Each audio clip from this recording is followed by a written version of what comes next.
მოგესალმებით ძვირფასო რადიო მსმენელებო. ეთერშია კუდის სათემო განათლების ცენტრის რადიო, რომლის სახელწოდებაცაა რადიოს ძალა. მე მისი წამყვანი ზეინა ბაბულაძე გახლავართ. გთავაზობთ საინფორმაციო რუბრიკას შინდისის გმირები.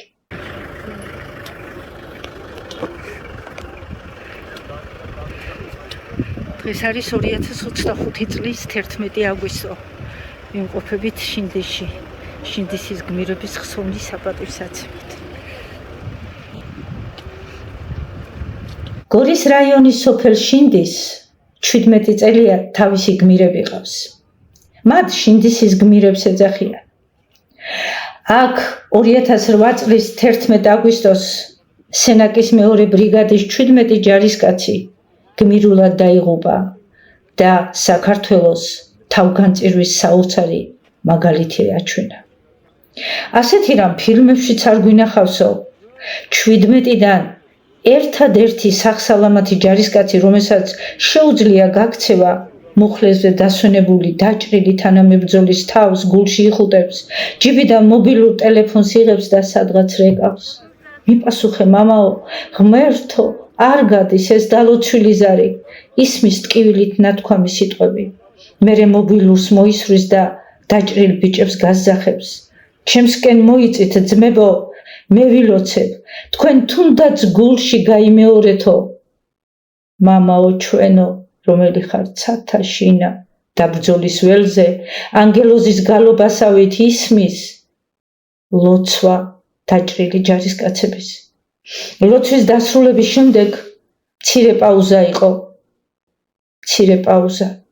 მცირე ამოსუნთქვა ქართული ციის, მშობლიური მიწის დამახსოვრება გულსა და გონებაში სამარად ჟამოთ.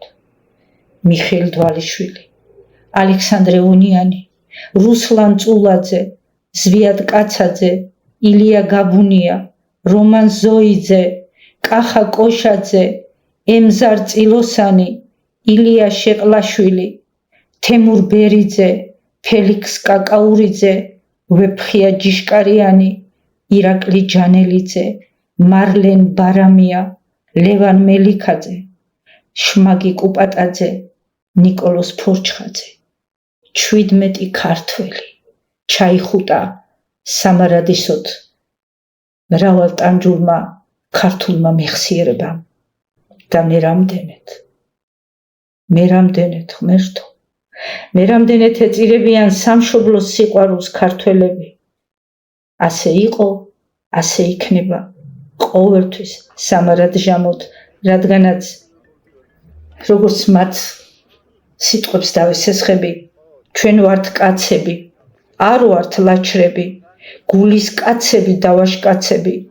ერთი ყუმბარა გვერდი თან გვიდევს, სიკვდილის შიში ვერ აგვატირებს. ამ ლექსის ავტორი 11 აგვისტოს დაღუპულთაგანია.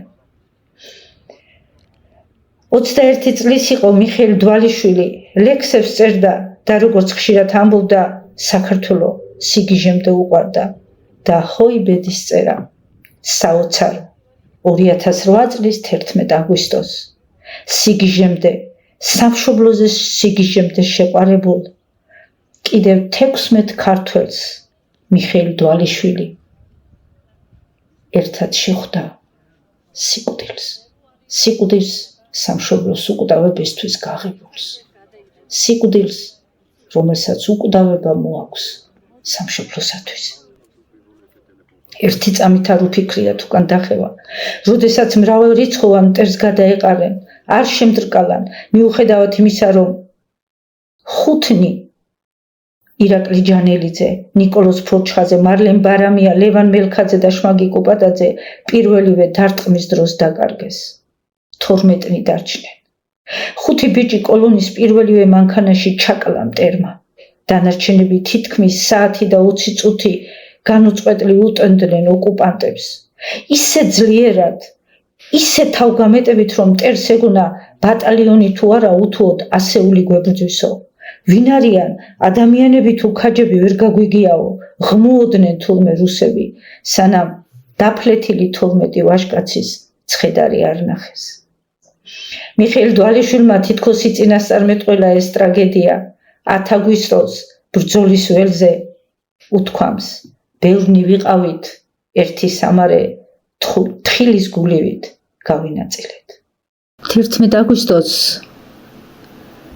ცეცხლის შეწყვეტა უბრძანეს ბიჭებმა სახლებში დარეკეს საღამოს 9-ზე სახლში ვიქნებით მაგრამ სახლში მისვლა ვეღარ შეძლეს ხოდა შეუთვალეს მშვიდობით ჩვენო მშობლებო ჩვენ ვეღარ მოვალთ შინაო სახლში ნუ დაგველოდებით ჩვენ შინდიში გვაქვს ბინაო ამის შემდეგ 9 დღე და ღამე ეყარა გვამები ღიაცის ქვეშ ხოლო საქართველოს კათოლიკოს პატრიარქის ძალისხმევით გახდა შესაძლებელი მათი გადმოსვენება და ღირსებით დაკრძალვა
Sudacim olim şuvi